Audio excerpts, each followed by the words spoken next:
Shalom, good evening. This is TV7 Israel News, broadcast to you from Jerusalem. And in today's top stories, the IDF successfully preempts Hezbollah's attempt to launch a wide-scale attack against multiple targets in both the north and central Israel. Israeli Defense Minister Yoav Gallant asserts that Hezbollah has lost much of its collective arsenal, which may force it to reconsider its options. Prime Minister Benjamin Netanyahu stresses that the preemptive strike against Hezbollah was not the end of the story.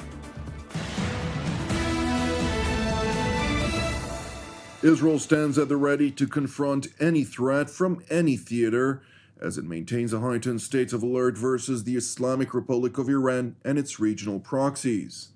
Amid concrete intelligence of an imminent large-scale attack by Hezbollah, which was reportedly scheduled for 5 a.m. yesterday, the Israeli Air Force launched a wide-scale preemptive strike that frustrated most of the Iranian proxies' pre-planned intentions.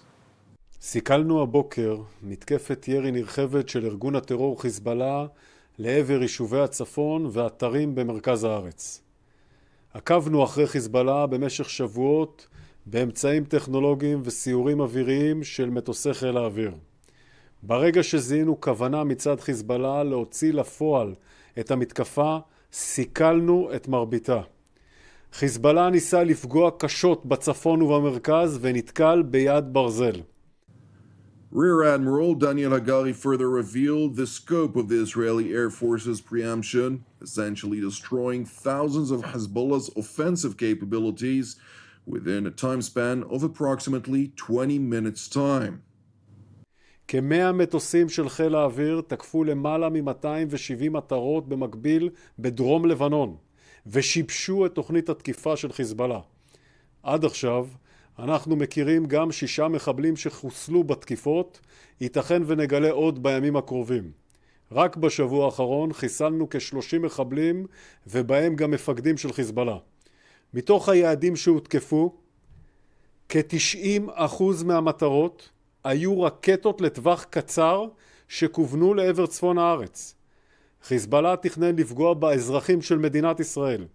חיזבאללה הצליח לשגר רק כ-230 רקטות ומעל ל-20 כלי טיס בלתי מאוישים. רובם יורטו או נפלו בדרכם לשטח ישראל בשטחים פתוחים או יורטו על ידי מערכות ההגנה של חיל האוויר וספינות חיל הים. בניגוד לטענות של חיזבאללה, לא היו פגיעות בבסיסי צה"ל, לא בצפון ולא במרכז. Meanwhile, Israeli Defense Minister Yoav Gallant was briefed at the IDF's Operations Directorate, during the course of which he voiced deep appreciation for the troops responsible for the very successful preemptive operation. ראשית אני הגעתי לכאן על מנת להודות לכם ולהביע הערכה גדולה לאופן שבו אתם מתפקדים למעשה פעולה של הסרת האיום מבעוד מועד על מתקפת החיזבאללה, שתזמנו אותה לדקות האחרונות, הייתה מאוד מאוד מוצלחת. ככלל ראינו את צה"ל במיטבו. הרמטכ"ל פיקד על המבצע עם המטה הכללי, אגף המבצעים שאנחנו נמצאים בו, פעולה מאוד איכותית של אמ"ן, של חיל האוויר, של פיקוד העורף וכמובן של פיקוד צפון. הסך הכל של הדבר הזה מאוד מדויק, מאוד איכותי. Jerusalem's top defense official went on to highlight the scope of success, which seemingly caught Hezbollah by surprise and significantly degraded its plans. האויב תכנן לשגר מאות רבות של רקטות לכיוון יישובי הצפון. הפעולה המונעת גרמה למעשה לכך שלמעלה מ-50%, אולי 2/3 מהם לא שוגר. כלומר, בתקיפה של אלפי מטרות מנענו שיגור של מאות, כי אנחנו מסתכלים על הדברים בראייה כוללת. אלה שנורו, הצלח ליירט אותם באוויר או לשלול את נפילתם בשטחים חיוניים לנו. ולאחר מכן הפעולה המאוד מדויקת כנגד הכטב"מים, שבקצה הביאה לזה שלא פגעו כטב"מים בשטח מדינת ישראל. זאת אומרת, כשאורזים את הפעולה כתוצאה מודיעין, כולל מודיעין שדה בזמן אמת, אנחנו מגיעים למצב שאנחנו פוגעים באויב לפני שהוא משגר, מוציאים אותו משיווי משקל, הוא משגר פחות, ואת מה שמשגר אנחנו מונים, ולאחר מכן מגיבים בתגובה נוספת ששוללת יכולות נוספות. Defense Minister Gallant further underscored the messages which the successful operation versus Hezbollah bore for Jerusalem's enemies throughout the region and beyond. הדבר הזה נושא בחובו שני מסרים מאוד חשובים. הדבר הראשון, לצה"ל יש מגוון של יכולות על מנת להשמיד ולפגוע ביכולות האויב. זה דבר מרכזי. והדבר השני שהוא חשוב בראייה עתידית, אנחנו נחושים לבצע כל פעולה שתסיר איום מעל אזרחי מדינת ישראל, בכל זירה, בכל מקום, בכל עת ובכל שיטה. הכל פתוח. מי שבא לפגוע באזרחי ישראל לא ינקה, אנחנו מחסל אותו.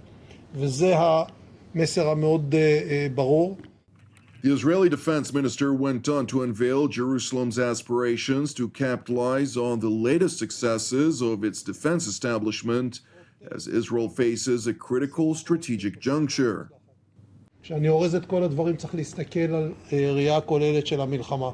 אנחנו נמצאים בצומת דרכים אסטרטגי, ואנחנו צריכים לנצל את המשא ומתן, להביא לשחרור חטופים, ודרך שחרור החטופים לפתוח גם את החלופה של יצירת הסדרה בצפון, ובהמשך גם להרגיע את האזור. אנחנו פועלים מבחינה צבאית ונערכים כאילו לא נגיע להסדרה, ואנחנו מוכנים בכל רגע למלחמה בצפון על כל מה שיהיה.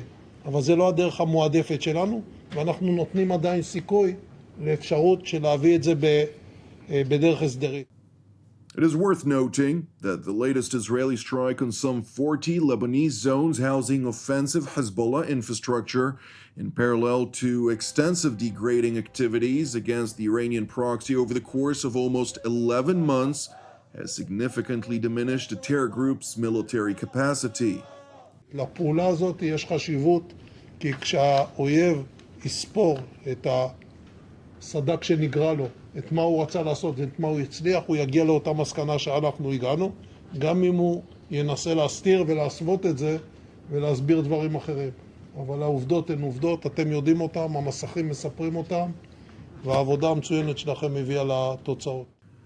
Meanwhile, in Lebanon, Hezbollah Secretary General Hassan Nasrallah held a televised speech from his undisclosed bunker, during the course of which he asserted that the result of his terror group's attack were under evaluation.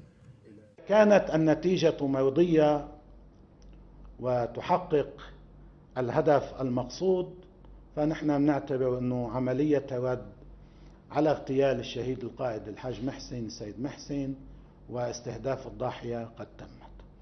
وإذا لم تكن النتيجة في نظرنا كافية فسنحتفظ حاليا لأنفسنا بحق رد حتى وقت آخر. Nasrallah went on to label Israel's preemptive strike as an aggression, claiming further, in complete disregard to evidence on the ground, that the wide-scale Israeli attack did not broadly diminish Hezbollah's military capabilities.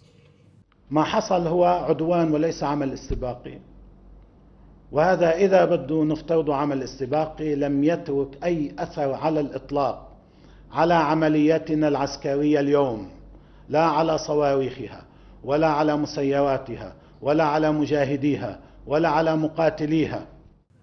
Regardless of Hezbollah's failure to fulfill its pre-planned attack against hundreds of Israeli targets, Nasrallah insisted that his group's actions have contributed to Hamas's position in the ongoing negotiations vis-à-vis the Gaza Strip. أن عملياتنا اليوم في كل الأحوال قد تكون مفيدة جدا للمفاوضات للطرف الفلسطيني أو الطرف العربي الذي يفاوض إلى جانب الفريق الفلسطيني، ورسالته واضحة للعدو ومن خلف العدو للأمريكان، أن أي آمال لإسكات جبهات الإسناد سواء في لبنان أو في اليمن أو في العراق، يعني هاي الجبهات المفتوحة فعلا، هذه آمال خائبة.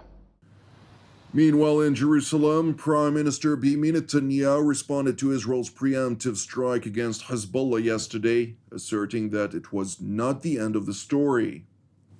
מה שהיה היום זה לא סוף פסוק. חיזבאללה ניסה לפנות בוקר לתקוף את מדינת ישראל ברקטות ובכטב"מים. אנחנו הנחינו את צה"ל לבצע מתקפת מנע עצימה להסרת האיום. צה"ל השמיד אלפי רקטות קצרות טווח, והן כולן היו מיועדות לפגוע באזרחינו ובכוחותינו בגליל. בנוסף, צה"ל יירט את כל הכטב"מים שחיזבאללה שיגר למטרה אסטרטגית במרכז הארץ. אנחנו מכים בחיזבאללה במהלומות מחץ מפתיעות. Thank you for watching TV7 Israel News. It is important for us to highlight that TV7 Israel is a 100% donation-based nonprofit with all of our productions available free of charge.